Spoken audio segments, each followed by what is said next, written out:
biso to bundaka pour que ba parents na biso batikali vivant ba honorara ta ba père na biso ba kufa tout ça là on a ninga respect aux hommes tout ça on a ninga respect un artiste moko ya Congo jeune a bloqué na WhatsApp na a bloqué pas Emanzemba vie il vient à sauver Madilou que l'artiste congolais est en danger, ça il faut le dire. L'artiste congolais est en danger. Continue à être en danger. C'est fort. Ah oui, ça je dois le dire parce que nous sommes enfants d'artistes. Vous allez à Bongo, moi mobile elle l'a raté. Donc, mais tu as conserver qui parce que les gens disent que c'est un chantage pour le chef de l'État. C'est le chef de l'État. On a joué primature. Quand on a joué primature, sur primature. Au sein de la primature, c'est légitime. Est-ce que c'est ma na tout une question que bon, il ne va jouer ce monter. Mais est-ce que oui que au sein de la primature, c'est légitime pour un politicien? Mais déjà, il faut préciser que l'Union sacrée a tiré la liste. Il n'y a aucun parti, il n'y a aucune liste. Et quand on a saigné la combat Union sacrée, le gouverneur a ratifié, c'est une première dans mon bon, vice à Longo, titulaire accueilli, ça c'est un des autres qu'on entretient. C'est un ticket, c'est à quoi il faut bien tout le monde. Je vois l'image autour du cas. Tu vois le vice-gouverneur, il a un ticket na titulaire, il y a un bagarre. Il critique pendant que lui il est dans la vidéo.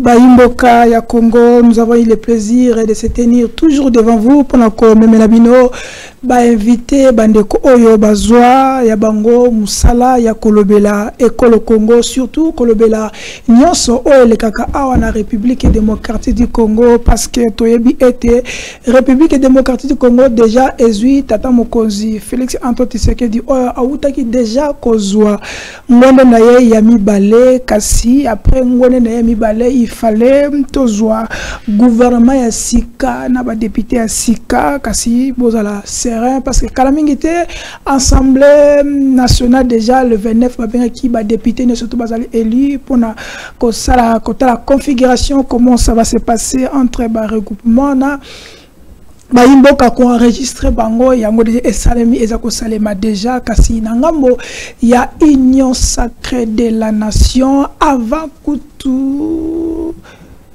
formateur abima avant kutu songer moi ko talandenge ni kota ya baimboka oyo bazui ba poste belé to ki déjà to moni mato yoki mise moni njote ningani parce que mutu e continue union sacrée baza ko mituna nani yango azali na likanisi ya kopanza union sacrée parce que bayebisaki biso toto yebi biso surtout que chef d'État yemoko loba ke union sacrée ezali likanisi bobele ya yemoko kasi nani yango alingi apanzango est-ce que ezali yemoko tata mokonzi to banguna ya République démocratique du Congo parce que yemoko akumisaki union sacrée jour ya investiture na yekuna na stade des martyrs to kolinga to yeba lelo na invité na biso oyo toko yamba lelo c'est pour la première fois to yamba ye pour na to kota na bozindo to yeba surtout likanisi ya ba regroupement na kati ya union sacrée nani yango azwe ki likanisi eza chef de l'état yemoko to ezali kaka ndenge baloba kaka poste ya pouvoir poste ya positionnement poste ya boyeboye yango ne memi mbutu wana kasi pona tokota na ba break news nous allons vous informer que tension ezako mata toujours na est ya République démocratique du Congo entre Burundi, RDC, Rwanda tension mati kasi bayi évêque oyabiso batata puisque batata na biso ya bakambi bazali ko sala réunion kuna lolendo tozoko ba boye na Goma pona ko sangana koloba liloba moko liloba ngo zali ni ya koluka kimia kimia na ba région na biso pona tozali kolomoko tozali ba africain kasika kana goma kuna totikala kuna na goma près de 2 semaines déjà tozakoyoka ba bombardement ya M23 kuna na surtout na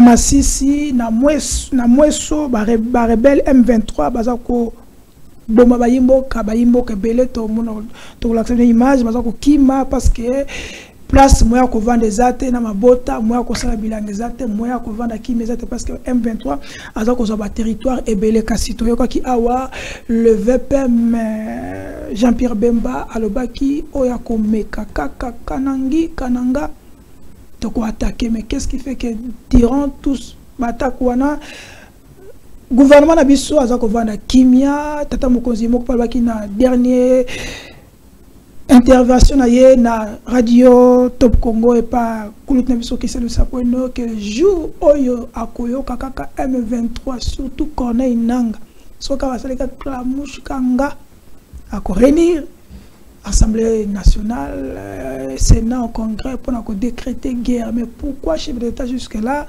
Bazako Boma, Bazako récupère certains territoires, toujours rien.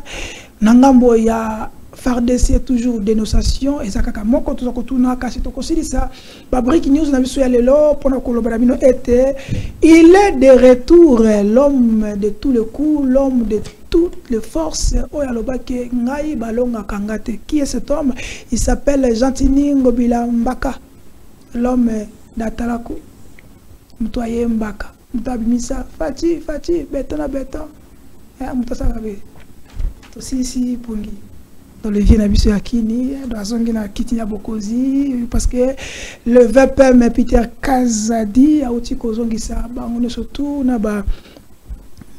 gouverner la province Moussou, il y a Mongala, il y a Tuapa et les autres, bazongi nangone na bango kasi mutuneza ko mitunana kasi nini yango eko salema na ville ya Kinshasa qui va poursuivre ou qui a mandaté Jeko Mulumba ya kosa misala o asali to na ville ya Kinshasa nana ngo apesa kiti swana nana ngo ako poursuivre mbongo wana bimisi wana ekoleka ndenge nini awa na ville ya Kinshasa wana ezali basango to ngo to pesa bino yango ndeko bisiko vandi like commenter surtout na koyeba bisoko elo moko na ngite eza match ya Léopard avant match ya Léopard zo likayabu tia pembeni zo mungwa tia pembeni zo mama lili tia pembeni walelo ele bakulut na ngai poto suwa ba mbodi ko bimawa parce que lelo to yami mwana mboka ba bengaka Alain Madilou l'un des communicateurs p moi je n'ai pas de chanter mais l'un des porte-parole il y a INC il y a Vital Caméré le VPM Mobala Mamida il y a qui candidat malheureux kuna na funa to linga peto tunaye na mwamba pito ouais na mwamba to linga to tunaye pourquoi à longité est-ce que yep bakari na machine té est-ce que yep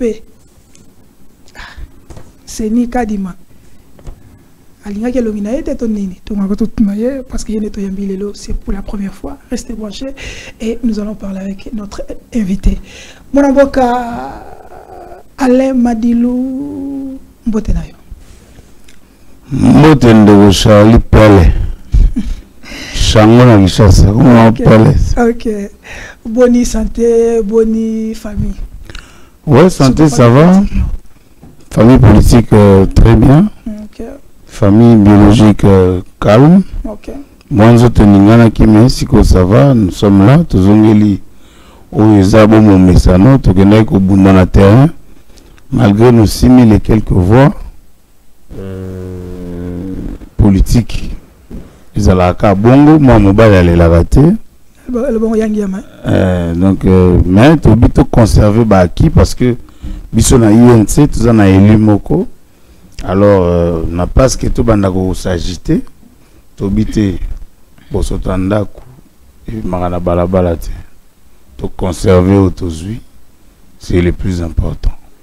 Est-ce que ça te pour na ba pesi autorisation te apesi mandat to que c'est constitutionnel biso mandat zaki pena ba benga ki zai communiquer venez boya tout ça nous sommes un parti structuré. Biso ça pas maramune si batutute. Ya mona batusu ba como ko finga na balabala biso tozotal. On a dessous ba lela biso to sa politique. Parce qu'en politique, nous avons beaucoup appris et nous continuons à apprendre auprès du Mwalimu. Au moment où on finit Mwalimu matin, midi, soir, ils ont kakamanga rotelande babambela libanga. L'homme le plus insulté. L'homme le plus insulté de la République. De la République. Il y en a qui conseil moko en tant que papa nanga.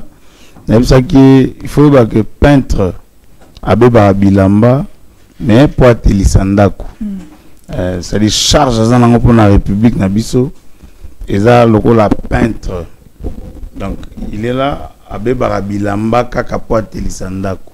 Ok, nous allons en parler tout en détail, mais il y a liboso ozali moko il y a ba congolais oyo ba ebi moi toi azala ki azala ka to proche il y a ba langa nzembo biso culture biso ba yemba kanzembo nous venons de perdre notre aîné, notre yaya, notre père Chaka Congo oyeba ki ndenge nini au nouvel ango ezionde. En tout cas toutes mes excuses parce que j'aurais dû commencer par ça.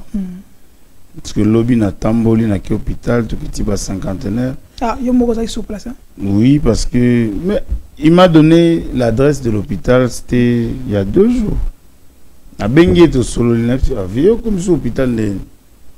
Ah c'est sérieux m'a dit. Après ça au hôpital après singa na ba ngiringiri wana. Na adresse il fallait na kende ngamo lokola na bisiwa. Moi koko sosko ba kisi il fallait na mele sai ko limbisa mukena bon nazong en forme pour na comment. C'est hier que j'apprends que Kouloutou Nangai au Nazarane très souvent quand j'étais conseiller au ministère de la Culture et des Arts, c'est moi qui le consultais. Aïb Sanga pour nga président ya bana artiste congolais nyos. Ah.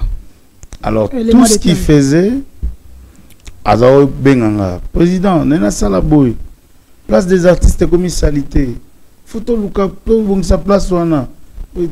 J'ai dit tout ce qu'il faisait, Azao tout nanga au préalable, n'a pas si moi idée nanga, n'a pas si moi orientation. Salaboy, comment l'être boyaka commis te modifier yangote. Donc c'est vraiment un vieux avec qui te partageais Marambe Belé, bien que ne bandit to bebanaka, mais t'as comme vraiment très proche. Et Nazaï c'est vieux, ça va marche, on a commencé à marcher, ah, m'a dit le tika, Dieu a décidé ainsi parce que moi j'ai beaucoup d'exemples où on a décidé. Il a décidé parce que Nabi Moutaba Beta Massasi à bout portant, mais à Koufate, mais Batouba Koufate, on va permettre. Le coup maison n'a pas naé, Chaka Congo moli mono et pe manakimia. Bisobale qui n'a autour la passion. On a parmi bateau basé qu'on encourager initiative ya artistes en danger. C'est là que je voulais arriver. Est-ce que après Koufanaye, parce que les gens se posent beaucoup de questions, malgré que nous taxé le bleu belende ga Congo la zalakake, Azoli mbonga batu, mbonga bawei, tout ça mais bref. Est-ce que vraiment parce que tu es venu n'amboko ce qui initiateur il y a locaux donc visionnaire et locaux soit zaté et puis est-ce que c'est et locaux est-ce que éco se tenir après bon les anamikanda moi je pense que même dans le ministère de la culture au moment où on était là vous savez que linga tout ça là il y a bongo mais comme en sens il y a l'état ça dit que l'état a brèche moko. Il y a prise en charge et associé à l'artiste. On était en train de réfléchir comment Koluka générer des fonds parce que l'artiste il y a le fonds de promotion culturelle où il faut il faut créer brèche moussous. Il y a une structure moussous il y a social il y a le ministère de la culture a plus de 14 structures. La structure associée il fallait tout le canner impulser pour le secteur parce que les artistes moni sokoda œuvre il faut être kama et puis dividende des onga mais il fallait quand même structure spontanée là et tu vas travailler pour que tu associé artiste en danger et quand on a quatre tu veux que l'état à la race artiste à Koufi faut l'état siéger pour voir Msambongo oh il y a aussi là qui kamoko umela na morgue tout ça donc il fallait quand même qu'ils aient le mot spontané malheureusement mais bon donc on a idée à battre Koufaraté l'artiste ne meurt jamais Chaka Congo n'a pas démérité à Tiki Misala na Mikanda à Tiki Baèvre au Rosala que va pérenniser pérenniser œuvre parce que l'artiste congolais est en danger ça il faut le dire l'artiste congolais est en danger continue à être en danger c'est fort hein? Ah oui ça je dois le dire parce que nous sommes enfants d'artistes nous savons comment les artistes vivent. Or, un artiste ne peut pas vivre dans ma poche à bateau. Matolo. Mais biso kola na matolo. Moi, je le dis sans embâche. Nga kola na matolo. C'est-à-dire, pour on attend la classe, fallait pas caber la paire. Pour en vivre. Or, la logique voudrait que artiste allait na suya ya front. Mais biso c'est là que Namboka les conditions veulent que l'artiste soit ndenge tozawana. Mais je félicite encore une fois Namoni président de la République à tali secteur à culture parce que na Kinshasa faut le dire showbiz yaki et puis c'est quand même que toi na salle ya spectacle. Namoni Mozamboka zo tonga arena partenariat wana et au sunga artiste parce que 20 000 places ce qui n'est mutu artiste na biso nyonso na botanga moko abibona générer ba fonds a sa promotion moi à 3 mois aibi que na ça na futa billet te pona ke Paris na senga visa te pona zo batu c'est juste à côté au stade de Martyr en tout cas Fati Béton côté wana merci et na senga projet à studio ya munene où Ezalaka, président de la République, a tala lissous. Mais il y avait un projet avec Joshua Kabila, non? Le projet Mabongo. Oui, c'est la thé, abouti ça. Il y a Maïche et tout comme ça. Voilà, il a abouti ça. Je veux que le président de la République a la paix secteur. Et puis, les artistes, bazarana, ba veuve, na ba orphelin, ou on a président, mais na président, ba veuve, il y a ba orphelin, na ba artiste vivant pour tout boire qui comme ça là, et là, au moins, à limiter. Parce que na quatre objectifs na biso tozana objectif ya ko accompagner artiste vivant na ba œuvre na bango beta concert à contacter Maracine ça la promotion na to ça la tout to accompagner et puis tozo lutaka kaka pour na retour à droit d'auteur na mboka na biso l'artiste doit vivre de ses œuvres et ça te que so ba tie mutu na sogoda amoni ngoko na yemoko privé ozami to ke batebele. Okay. Awa tozolo ba eza na mbongo mo basala recouvrement ti le lisolo toyo kakate. Non, eza mbongo ya sokoda te, il fallait que ndekutu bata soneka ne fallait bazo. Parce que ça recouvrement ya ba droit. Non. C'est sérieux cette histoire. Basala recouvrement ya ba pays tout. Parce que ba droit de terre na se vandaka. Bazong sango na mboka. Mais ba mbongo wana ba artiste ba kufa fo ba veuve na bango na ba orphelin yango na sengi chef de l'état. J'étais allé na bureau à première dame pour solliciter que première dame a la kaya ba maman. Ndena mona photo ma bongo we. Kaya ba maman ba chabiso poids parce que ceux qui ba veuve lelo ba subir ba artiste vivant infliger bango ils a quand même déplorable parce que na ba artiste sont des bolingo zarati. Ça c'est quoi? Oh ba mbongo wana za ba recouvrement ils a biloko ba artiste ba sala kala. C'est en termes de millions, on a eu 25 millions de bakaboli kabona na bande mo mususu kuta kima j'ai pris vie na ngamo boye azayipika na mama sonika ayela ba heureusement ba mère ba consultanga document ba signé mais na paragraphe mo ba commis en signant ce document vous décidez de léguer les actifs et les passifs. Quand on a tangi paragraphe on a quitté bik na bi franchement na bengue via Dieu salemba franchement on sabi soni oh non on a bivier là la juriste inutile non maman va signer tellement na lobby à part yo là il va veuve tu vas veuve soit signer parce que présidente na vice-présidente ne ba ko kutana OK tant na tali na biti na bengi viona tiote tinasi bango bo signer parce que oh comme déjà compliqué balingi bazwa ba okezwela bino mbongo wana puis bo mona ngote ça yango a na zo senga vraiment là je suis dans ma peau d'enfant d'artiste dans ma peau de président de Maracine président de la République maman Denis Nyakeo beaucoup talikambo ya ba veuve ya ba artiste na ba orphelin parce que mbongo wana za mbongo mutoki na bango bazwata quelque chose à titre ils ont la souvenir ya ba vie na bango. OK, nous allons je sais que direction programme web ça temps on va faire toute une émission pour parler d'artistes na bana na bango et comment ça s'évolue mais na aussi ça ngote pour votre côté actualité question momi balé linga. Il y a les gens qui posent la question est-ce que le ministère de la culture et art existe à bien sûr. Parce que c'est comme si c'est absent. Non, le ministère existe. Non, et on dit que ça existe sous le papier, mais dans le fond... Non, Sotali Lelo, moi j'étais là, Sotali ba réforme ou excellence Kati Katounou Fora Sali. Est-ce qu'il faut voir Bana Moussale Salamara, ils ont Salama.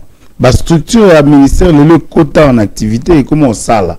Ce qui est dans le musée national, tu sens que l'activité Salamakaana, ce qui est dans la bibliothèque nationale, tu vas aller dans les livres, l'école, le partenariat, tu vois un peu.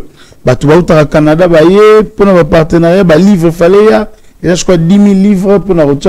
Donc, il y a bouger le ministère vraiment. Moi, je sais que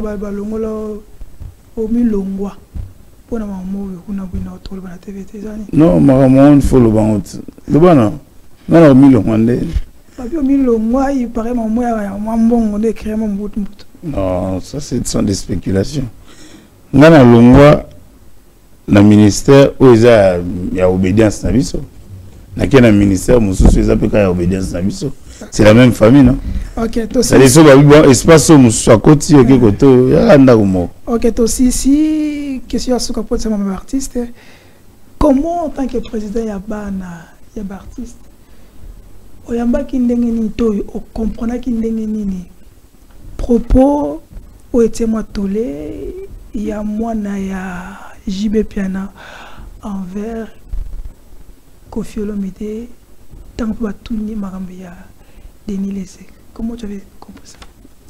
Alors et toi tout ni ya Koffi exemple vite avec ça ngana ma père avec ça ngana sona na mwana il a arrêté ni ngana toi tout ni Denis Lessé ah na lingata tanga bon to ko modinga Denis Lessé ça crée un peu de tollé. Non, ça c'est un jeune, il faut seulement que vous savez que Mikolo il faut en amont manière à lever la bango. C'est des propos quand même un peu pas tolérables. À jeune frère Nabiso et ça biloko yof tout l'obélaïque. Non, il faut pas parce que moni net aux araboué biso to bundaka pour que ba parents na biso batikali vivant ba honorata ba père na biso ba kufa. Bon, tout ça là on a un respect. Aux hommes tout ça on a un respect. Et un artiste moko ya Congo jeune a bloqué na WhatsApp na a bloqué pas Emanzemba vie il y avait na biso vie Madilou. Si le droit d'auteur est inaliénable et les droits voisins non plus. Mais bon, à Salinzembo, à Kasoli, la famille Moko, au face sur la bateau, bazari, droit d'auteur, na droit voisin. Parce que Mouta yembi a un droit voisin. Zembo Sami, yemba mi pour Madilou, Mouta yembi. Nathalie, c'est artiste, c'est beaucoup de la famille Moko, la famille Yabisope, na Olingate, to comme un musika, mais honneur de la ligne, et zongelayo, Madilou, maman, beauté vivante. Kenda ratoro pese mbote. Et c'est maman. Na yemba nze mwana na o merci. Monitanga o pambolo na maloba. Et o sunga pe yo. To koyeba ete. À la jeune ça a succès lelo. Mais bon. Le gars a décidé qu'il n'a comme un point où moi question tuninga. Et puis maniti qui na vilipendé artiste. Je me suis tué.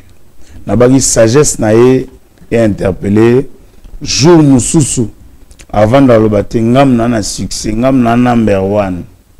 Mais pour nous la peine number 1 côté mo bona sele penzembo ya papa Madilu.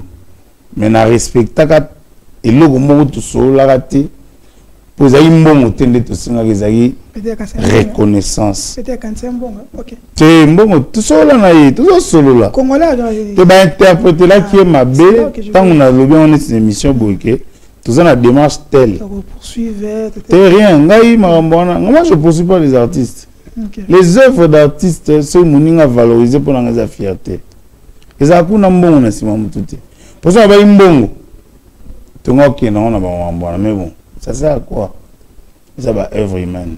Ok, merci. C'était un peu moi biscuit, Sikoyo. Toye Sikoyo.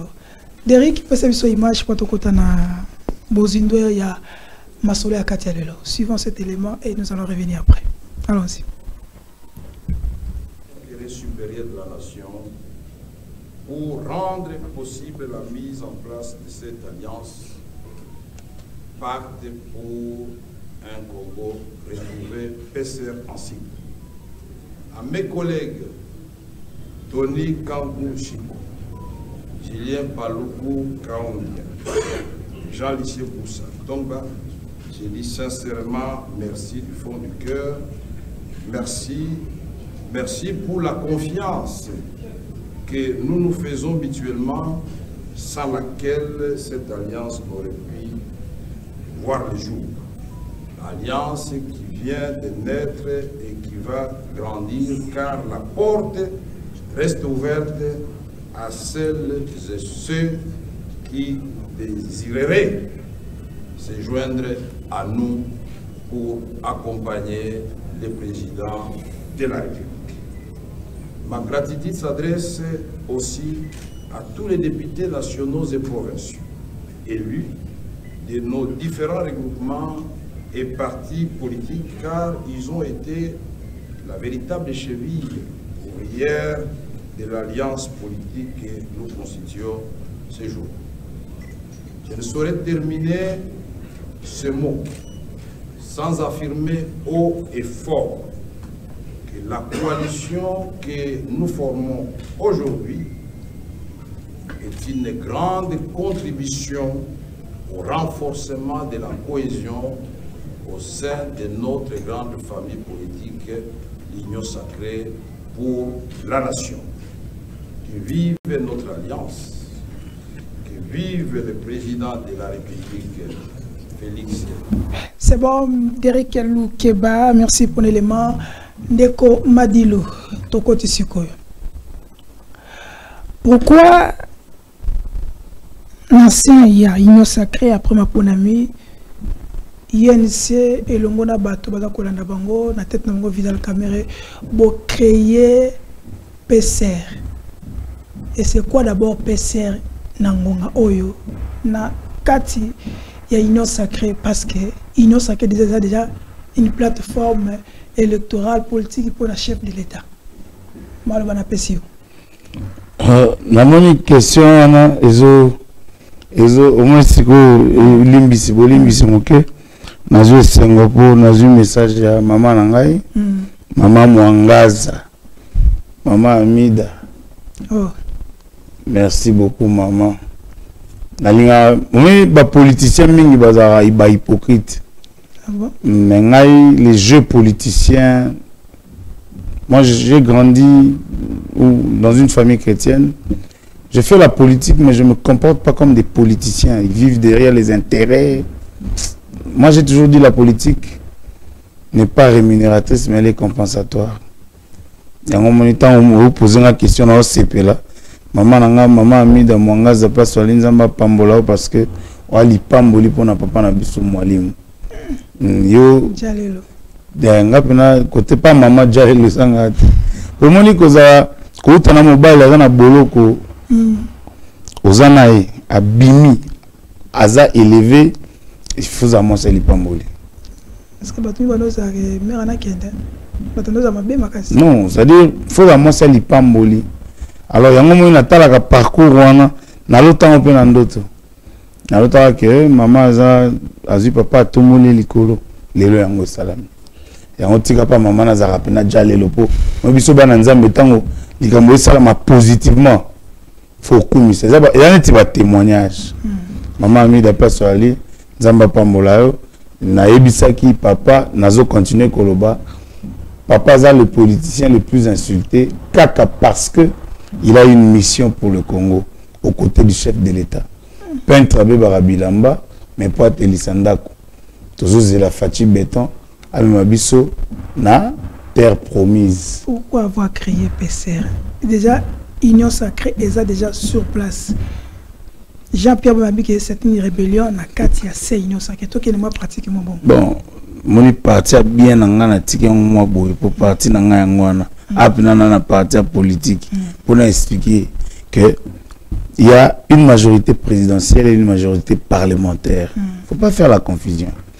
Bato belé tant wabi union sacrée. Bazuna mutuna bango wabi bon. Ndenge union sacrée salami président de la République a sangisi biso. Donc une élection ata tokangi maboko. Pourquoi ton a union sacrée? On va se retrouver, n'est-ce pas? La politique est un jeu de groupe. La politique n'est pas un jeu où tu peux laisser les autres avant et you observer. Est-ce que tu as gagné? Est-ce que tu as gagné? Bon, tant que tu as gagné, même bateau va comprendre que les efforts et salami penza pas na yote et pas yote. Tant mieux. Mais l'union sacrée est une idée à chef de l'État. Oh, ça bateau autour de lui. C'est ce qu'on appelle la majorité présidentielle. Mais pour gérer, parce que le mandat, le premier mandat du chef de l'État est un mandat, il y a pose des jalons. C'est-à-dire, payer outils, on peut le dire, on a gouffre sur beaucoup de secteurs, ça on peut le reconnaître. Mais bah, avancer peut salami. Bah, création à la nouvelle route, où existante, innovation est moins belée en fonction par rapport à Ndenge Tozalaki. Alors, le mandat Yami Balé, Mogonzamboka a consacré à la réforme. Parce que la réforme, il faut... Bon, je donne un exemple. Est-ce que le prix à cobalt Nabiso est fixé par comment London, chose métal, c'est eux qui fixent le prix à cobalt Nabiso. Pourquoi? Parce que cobalt Nabiso est marabout brut et Kekuna, c'est eux qui transforment.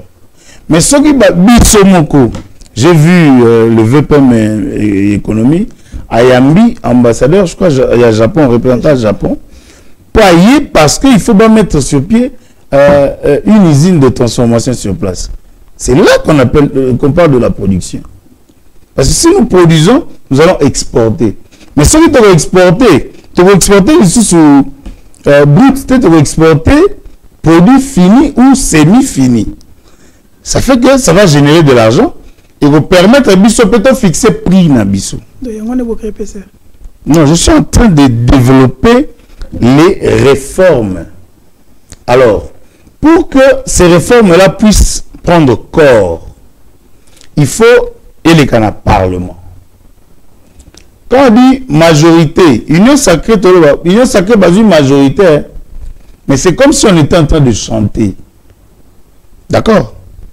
C'est comme si on était en train de chanter. Mais majorité, Ezaka, quand je parle de chanson, je parle de l'informel. Mais pour que majorité Ezaka constater, il faut que ça soit formalisé. C'est-à-dire, c'est le travail de l'informateur. Pourquoi c'est là qui est formateur? Non, le problème c'est que le président de la République est en train de rempiler. Il est en train de faire son deuxième mandat. D'où le programme à 145 territoires. Il faut continuer. Le programme, il y a scolarité, consort. Tu vois. Alors, il faudrait aller un peu vite, si je peux le dire. Donc, ça, c'est ma compréhension toujours. Hein. Il faut aller vite. Or, si l'informateur, on fait un exercice simple. L'informateur vient, il fait un mois au Parlement pour identifier les majorités.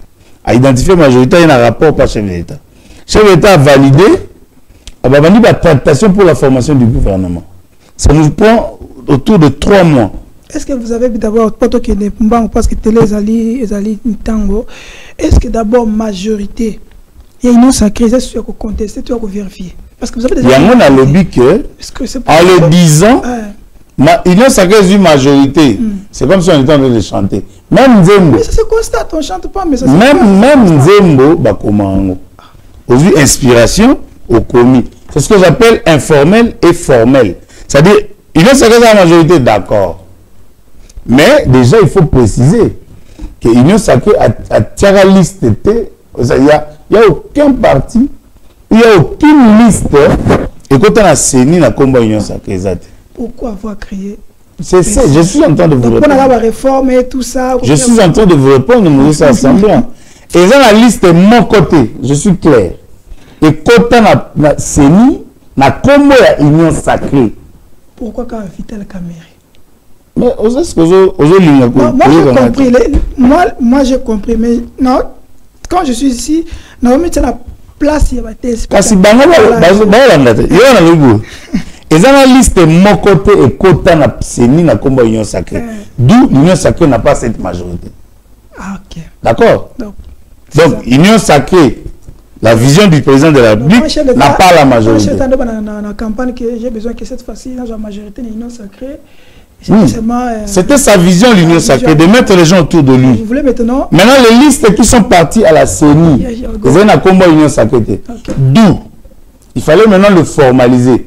Qu'on a force à identifier Bango, les mettre ensemble pour cristalliser la vision du chef de l'État. C'est-à-dire, dans le programme, il y a 6 piliers à chef de l'État. Bon, on a bloqué beaucoup de réflexion. Tant que vous vendez. Bon, si vous avez le programme d'enseignement, vous bénissez mon bloc, vous réfléchissez autour des solutions palliatives. C'est pas une rébellion, papa. Rébellion, il y a Nini. Jean-Pierre Mobi, c'est une rébellion à ces unions. Mais c'est une incompréhension parce que l'Union sacrée est un candidat. Même le président de la République a été candidat à l'Union sacrée, c'est le candidat indépendant. Mais pourquoi quand on a tiré des éléments, il y a le ministre Jean Paloukou, on a intervenu ailleurs. Pourquoi Kaka, vous allez après ma bonne amie, vous avez créé ça? Pourquoi Kaka, c'est la première question, pourquoi Kaka Vital Kamerhe? Pourquoi pas c'était pas les autres, Jean-Pierre Bemba, parce qu'au sein, Jean-Pierre Bemba pour lui, Union sacrée pour la Bino, ça suffit. Donc ça, vous avez en atteint sa politique. Si je comprends bien. La politique est évolutive, mon frère. La politique évolue au fil du temps, au fil des événements. C'est-à-dire, on ne peut pas aujourd'hui interdire à celui qui pense de penser. Tu penses plus de Vital Kamerhe, l'autorité Kankushiku, le président Paloukou, le président Boussa et le président Kamerhe. Oui, il ata Melimai. Ata Vital Kamerhe Melimai. C'est la polémique. Ça, c'est... Mais ici, il est question de la République, l'avenir de la République. Pour que le président de la République puisse réussir son mandat, il a besoin d'un parlement fort. C'est pas une chantage. Chantage de quoi? C'est vers le chef de l'État. On fait des chantages au chef de l'État, vous êtes sûr? Les gens disent que c'est un chantage pour le chef de l'État. C'est le chef de l'État. Pour la primature. Quand même, la primature, son primature. Au sein de la primature, c'est légitime. Est-ce que vous avez une question? Bon, mais est-ce que la primature est légitime pour un politicien? Pourquoi non, un autre aussi peut demander, n'est-ce pas? Est-ce que dans la PCR, le est aussi la primature? Non, ce n'est que des intentions des gens. Et puis, quand vous avez une primature, c'est un politicien, ce n'est pas un enfant. C'est un politicien. Un politicien, quand à Sali Moussala, il faut servir Mboka. On sert la République partout. Et lui-même le dit que Ngaï a place nini, je vais servir la République. Est-ce que Bacha qui est vice-premier ministre, Bacha vice-premier ministre économie, ça va déranger? Non plus. Aïe à Sali, Babilo quoi ça dans le ministère de l'économie. N'est-ce pas? À quoi il va payer un moukola sama bonakosa, qu'on a été bien la bande politique après avant ça manakosa en côté.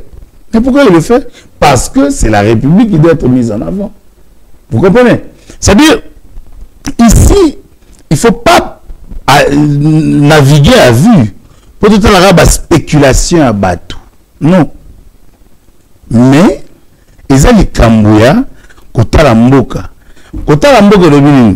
PCR, c'est un bloc qu'on a voulu rassembler pour toute cette discipline. Quand on dit discipline, il y a une union sacrée. Discipline, la union sacrée. L'union sacrée était créée en l'absence de Vital Kamerhe. D'où Vital Kamerhe alors se sentir à l'aise. Parce qu'il y a déjà le président Masakuna, VK, Bahati, Jean-Pierre Bemba, Mbosso, CG Kabouya, il dit que Nane na sala pouvoir wezala. Ato ba terme wa kinwa. Ça veut dire qu'il n'a pas de bateau de négocier na bango. Donc ici ta chima ne va bien c'est un caméléon. Attribuer baninga, il veut contourner les gens pour qu'il y ait il n'y a pas question de tout ça. C'est des peureux qui pensent comme ça. Au moment où Lelo, parlant de la création de l'Union sacrée, d'abord, l'Union sacrée, c'est une vision du chef de l'État. Dans le discours à 6 minutes, le chef de l'État m'a créé l'Union sacrée. Il est mon co. Mais bateau, piloter en pays. Tous ça sera bakinote. Ce qui peut avoir que tous à prudent. Tout que n'a pas pour accompagner le chef de l'État, n'est-ce pas? Tout réfléchir, l'Union sacrée, tu n'as pas la liste de candidats. Donc, est-ce qu'on en a bien? Union sacrée. Ils ont une liste moko. Il y a union sacrée. Au lieu de plateforme électorale, c'est-à-dire la plateforme qui accompagne le chef d'État, bah, jusqu'à la formaliser une plateforme, ils ont qu'elle avant et après les élections. Tout le monde a majorité présidentielle à Kala, AMP, après élection comme MP.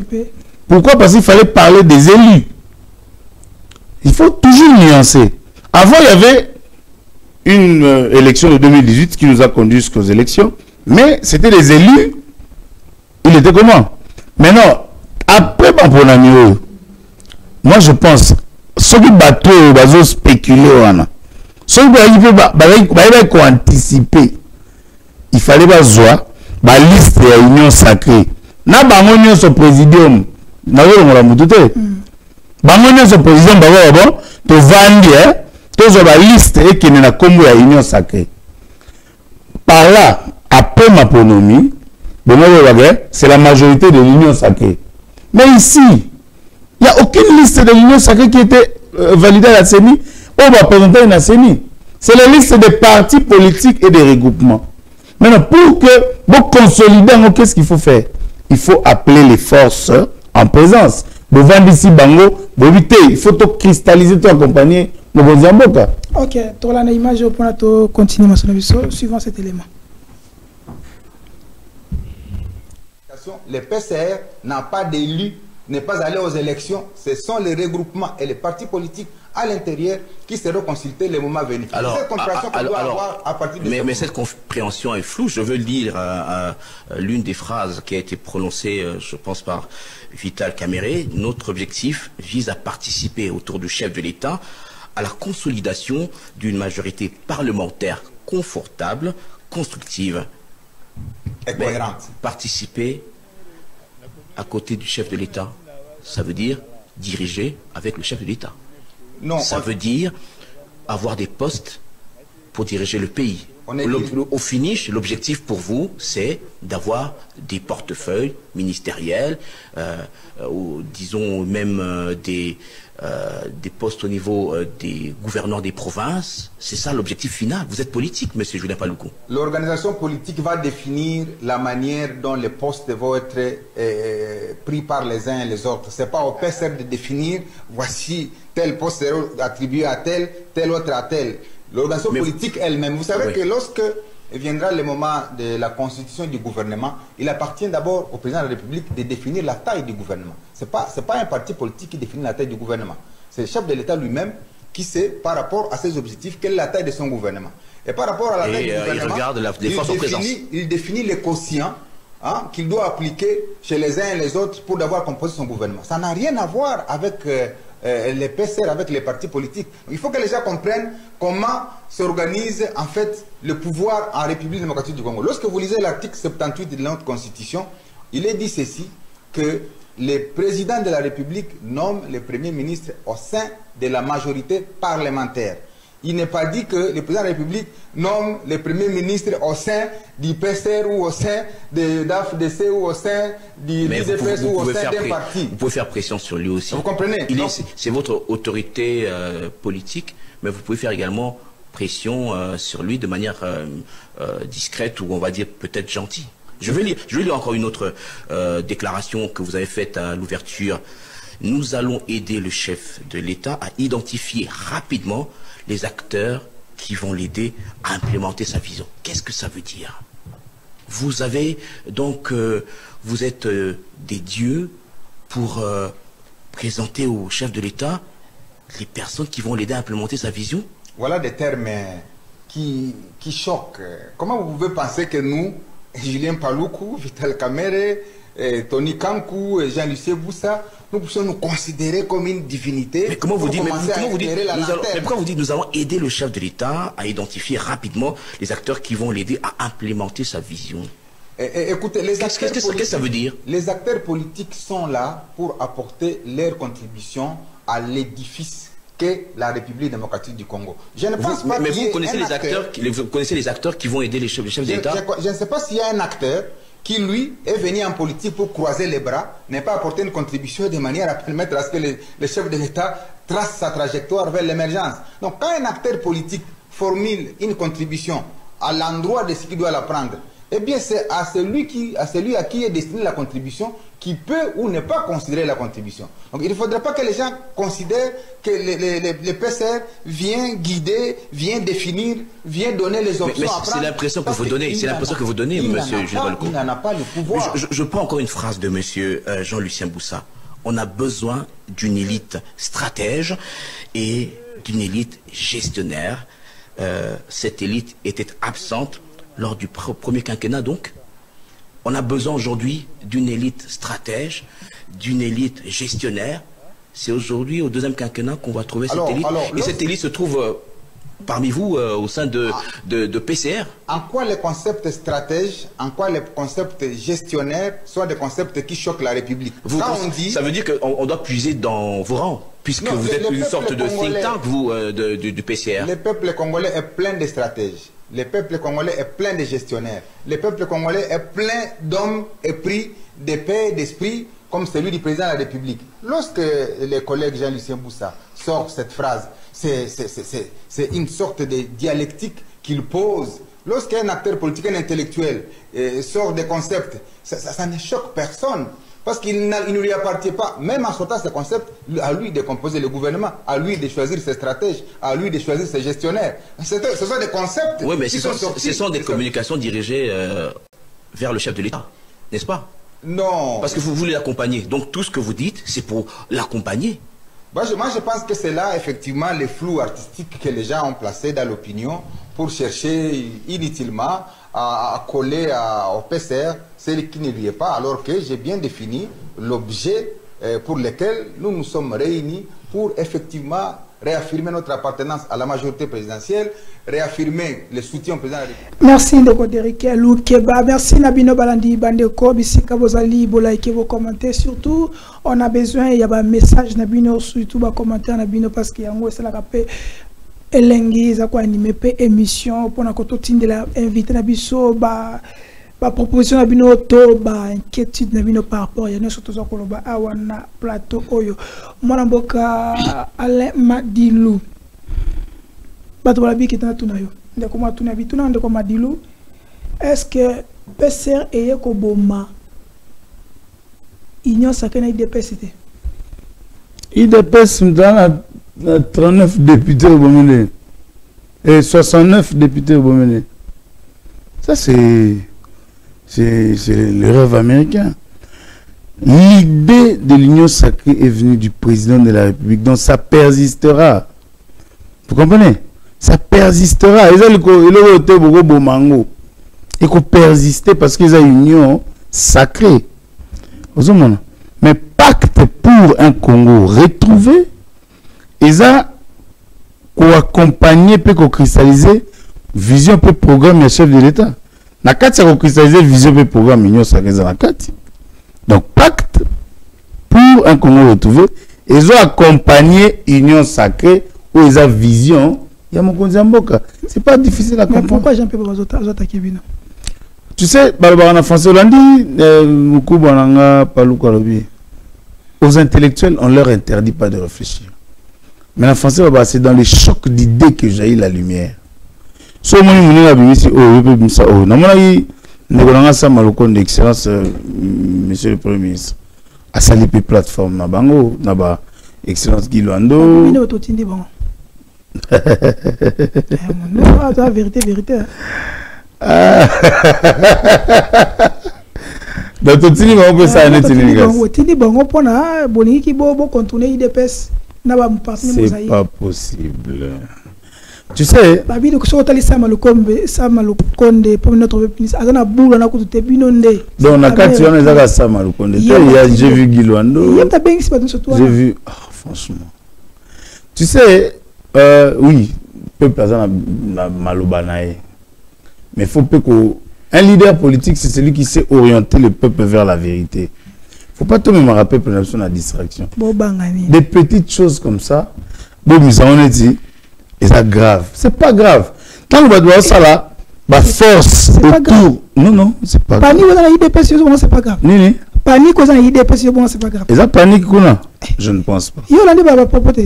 Je ne pense pas. On l'a dit à propos de l'IDPS. Il paniquer. Panique, IDPS. Non. Moi, je connais l'IDPS. On a plutôt un dossier 100 jours. Babimisi Banane. Il est FK. Non, non, non, non. La justice a acquitté Vital Kamerhe. Dans une récente sortie ici, le chef de l'État nous a tous informés. Le président de la République, c'est la personne la mieux informée de la République. Il parle de 83%. Il y a taux d'exécution, il y a un programme à 100 jours. Et il précise qu'il pense que Bato Bassagi procède d'intention parce qu'il voulait la tête de Vital Kamerhe. Quand le chef de l'État le dit, nous nous inclinons. C'est autre qu'il y a des spéculations inutiles. Dossier à 100 jours avec ces les gens disent que selon bataille tout que ne vont tous en frappant de tout le banakini bataille DPS notre cas il y a une autre donc yo ozoloba on a plateau que 100 jours les programme les procès IDPS à créer. Non, on prend les éléments. Il y a on a tenu. C'est-à-dire, on a plateau que 100 jours, les programme IDPS à créer. Les procès IDPS à créer. À tout moment, on mais tous, ils ont bangoté, mais tous ont à propos que tous ont il y a un lobby. Nazo peut ça fait bateau, bateau ça va propos yo lobby na pété. Que 100 jours, ba kita Vital Kamerhe. Président de la République a lobby 83% à taux d'exécution des travaux. Il n'y a pas de débat.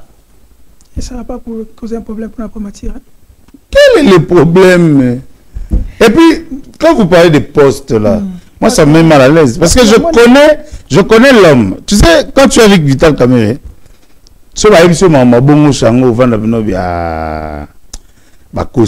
Vital Kamerhe n'a pas de relation particulière avec des postes ni de l'argent.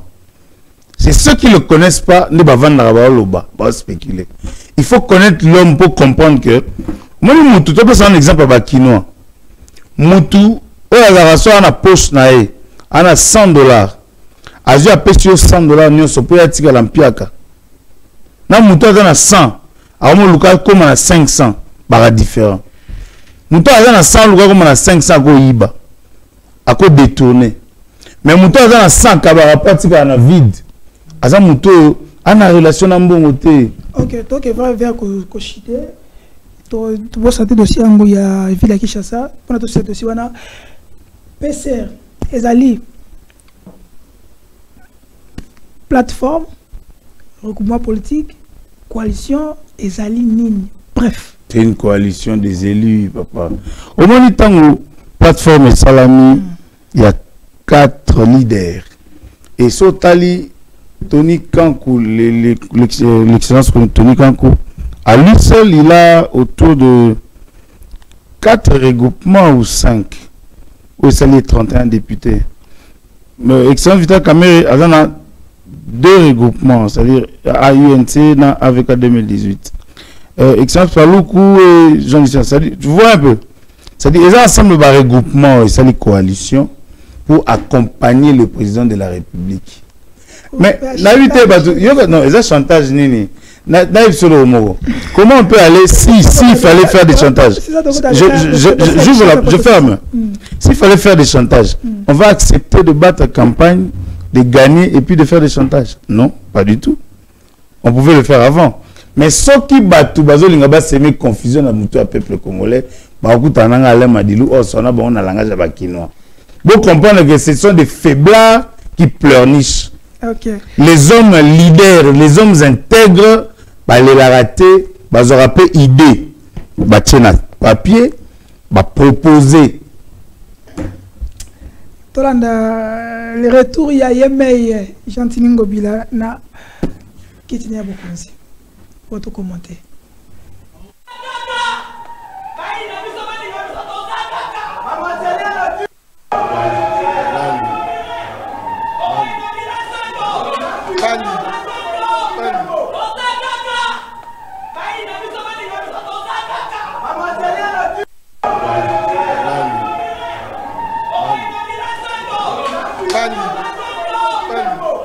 Qui ça va bref, moi on a eu mon poche. Après c'est monsieur qui n'a pas excellence. Au fond d'Akanani, qui cherche comme solo. Yosaka gouverner qui cherche comme solo partout. Baterasser des blocs. Alors qui ça va bref, moi on a eu mon poche. Après c'est monsieur qui n'a pas excellence. Au fond d'Akanani, qui cherche comme solo. Yosaka gouverner qui cherche comme solo partout. Baterasser des budgets. Boucher, baterasser boucher. Je crois à déboucher baterasser. Poutou na moi, à son à la tête. Hein? Si quoi, biso, tozolanda le colo ya mukwa tombolo. Barrière, il y a premier mandat, tozolanda la soutien na deuxième mandat. Point barre. Au sali ma belle justice a condamné yon sala kuna. Point barre. Tozali na posa bato bazana vision chef de l'État. Ngai pona nga, je vous dis que je koko mulumba, coup de chapeau à lui, et puis tu accompagner Yetina Soukata, communicateur privé du chef de l'État. Tu dois accompagner Yetina Soukata parce que vision na ye.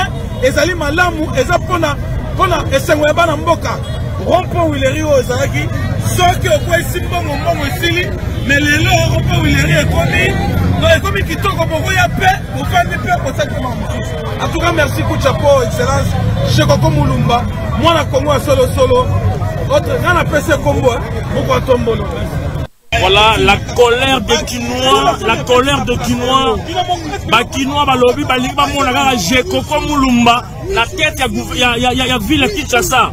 Tona posa ya Chekoko nenga bandi musala na Wileri Chekoko akosi c'est la biso zando.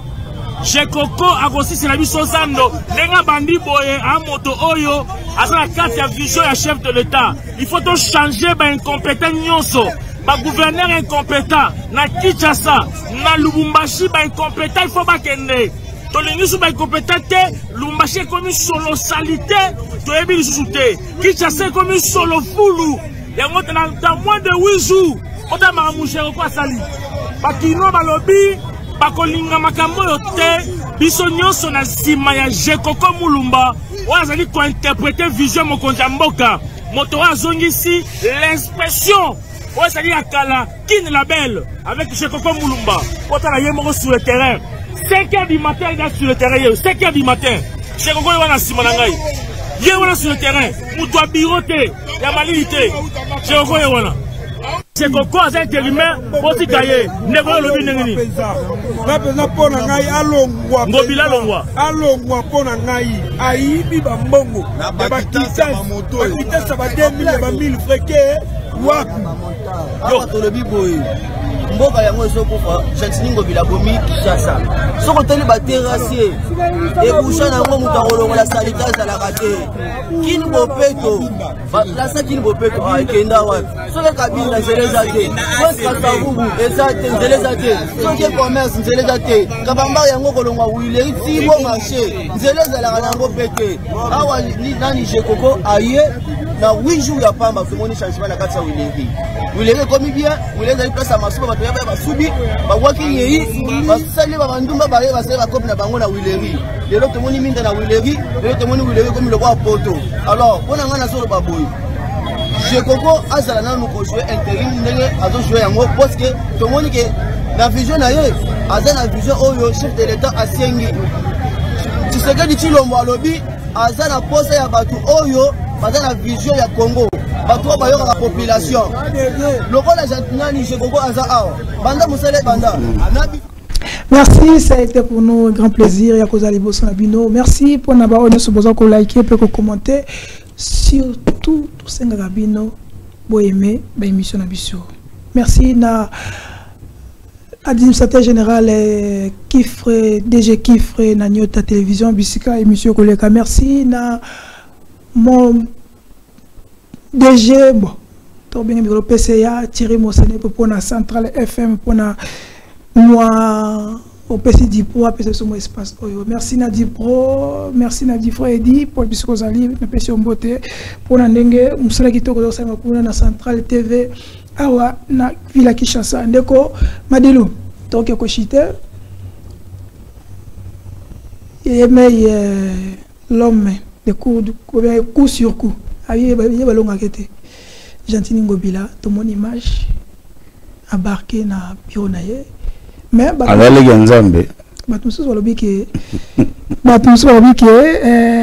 personnes disent que la disposition de la justice ne peut pas répondre, Gentini ne peut pas répondre ses fonctions, ni encore imiter naye et la élever parce que la justice déjà avait saisi déjà Makambouana. Et vous allez juristes, comment vous analysez cela? Bon, moi je pense que les choses se sont faites selon mes sentiments à Batou. Oh. Oui. Expliquez-nous. Il faut éviter des fois de mêler l'État, les institutions dans un conflit personnel. Certes, le gouverneur Aza Nabama Benae, mais bon, et comme ça frise de l'acharnement. Ah bon? Ça frise de l'acharnement. Ouais. C'est-à-dire, les lots, bon, Aïbi, machine, Seigneur invalidé, d'accord, il y a la justice. Justice a saisi en affaire. Mais bon, il est gouverneur. Bah, rappelez-la qui va en Kinshasa. Mais il faut aussi le dire que gouverneur est ratiqué. Gouverneur a ratiqué, c'est une première dans mon argument.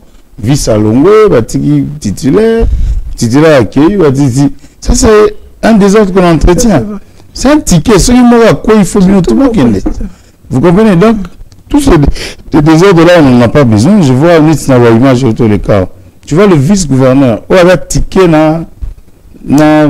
titulaire, il y a un bagarson, il critique pendant que lui, il est dans la vidéo. Sur place. Oh, il est sur le pas dans la carte. Ça ne sert à rien.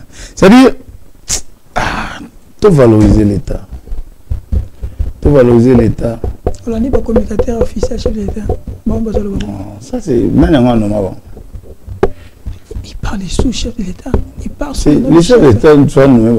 Le communicateur privé. Quand vous dites privé, il faut y aller nommé. Ça veut dire que nous sommes là, chef de l'État. Dans la porte-parole, il y a eu une ville de Kinshasa nommée par Vital Kamerhe. Alors, il ne faut pas des spéculations. Des gens viennent ou que des gens qui à la rate. Pour créer mon bon pour vous avoir là. Il y a un ami qui là. Il y a une partie de mon avant d'avoir une émission na silisi na zone. Na talato excellence telle excellence. Oh yazana reçu madilo aki pananga kosi. Est-ce que Moussala bomba sala wana? Moussala Gentini Ngobila to non. Je crois que ça est-ce que la personne Moussala est un gouverneur il y a quoi ça Moussala? Non, en fait, assainissement, ils ont la structure. Parce qu'il y a des bourgmestres, il y a de tout ça. Logiquement, ils ont que, bon, ça dépend, sur la salle, peut-être dans bon, on a en tant que personnalité. Bon, non. Je suis en train de dire, à moins qu'ils là, à salle, on a en tant que personnalité. Mais puisque, à gérer institution, au moment où on a appel de fonds, et pardon, appel d'offres. Nous avons gouverneur, on a géré. Il faut ça l'appel d'offres marché. Couper sa structure habilité. Et puis, la structure, on a gagné des marchés pour ça. Et quand vous le faites en un temps record, ça dépend. Peut-être le marché, ça a déjà attribué à Batou. Vous bénissez, vous pèsez un coup de pouce. Peut-être. Peut-être que vous avez gagné un marché. Vous bénissez, ça va marcher aussi pour gagner un salle. Plus de 5 ans, on a tête de la ville, parce que on a su que ça tu ne trouves pas que les alliés, un peu vouloir simplement salir titulaire? Non, c'est quand c'est une bonne œuvre. Tu salis titulaire. Oh, salut, ça c'est pour ok, mais ça, il n'a rien fait. Non, mais est-ce que tu as un tchang pour salir titulaire? Mais ce que je fustige, et ça que aux gens la vidéo où on vilipende, hein, c'est indécent. Pour moi, hein, c'est pas vraiment respectueux. Il fallait pas l'excellence vice-gouvernement Azana Katia vidéo. Moi, je suggère. Je suggère qu'il fallait pas Azala. Il fallait vraiment Azala la vidéo pour la beauté. Moi, dans ce moment de revendication, et moi, j'ai sens sur la vérité. Mais le fait qu'Azala est bon, c'est lui qui impulse. Beau film, beau critiquer. Et perdre quand même moins crédibilité, évidemment. Ok, donc si on a Ville à Kinshasa, est-ce que le logement Ville à Kinshasa, est-ce que tu as toujours besoin, toujours soit des natifs, il y a Ville à Kinshasa, il tribu, pour ne pas citer certaines. Parce que Kinshasa c'est un bisso, Kassa c'est un bisso, il y a un bisso, Foka c'est un bisso, so bisso toi et Simbate. Bon, moi j'évite des débats des tribus pour ne pas que tout comme on a un repli identitaire. À l'époque de Mobutu, tout le monde a fait Kabonarate, c'est parce que comme les villes qui ont mon Congo a gouverné à Goma. Tu comprends? C'est pas impossible que tous les gens soient au Géville, mais en concertation, Naba, Kolomabele, parce que nous sommes des Bantous. Ce que Ravin à l'époque, le chef coutumier va Banyoka. Mais ce que vous ici, Bangoka solo Ravin Sanini. Excellence Denis Kambay. C'est-à-dire, il ne faut pas oublier le côté mystique des villes. C'est très important. Il y a un moment, par le Congo central, Tobandundu, Ndebako géré Kinshasa. Tous les autochtones, c'est-à-dire Bataro, Kinshasa, Batekena, Baumbu, Tobandundu, To, Congo central, Ndebako géré Kinshasa. Parce que le côté mystique, ils ont payé Nzela, Nabao Bayebi Ango pour Bagérer.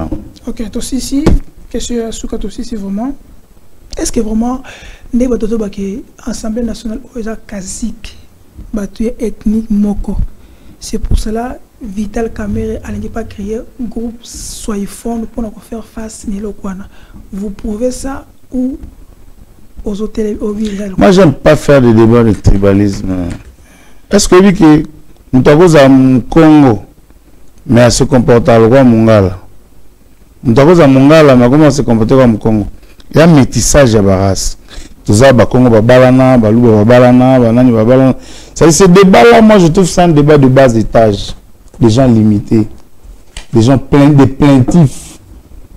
Un homme se mesure face aux obstacles. Vital Kamerhe, il a défié tout un régime.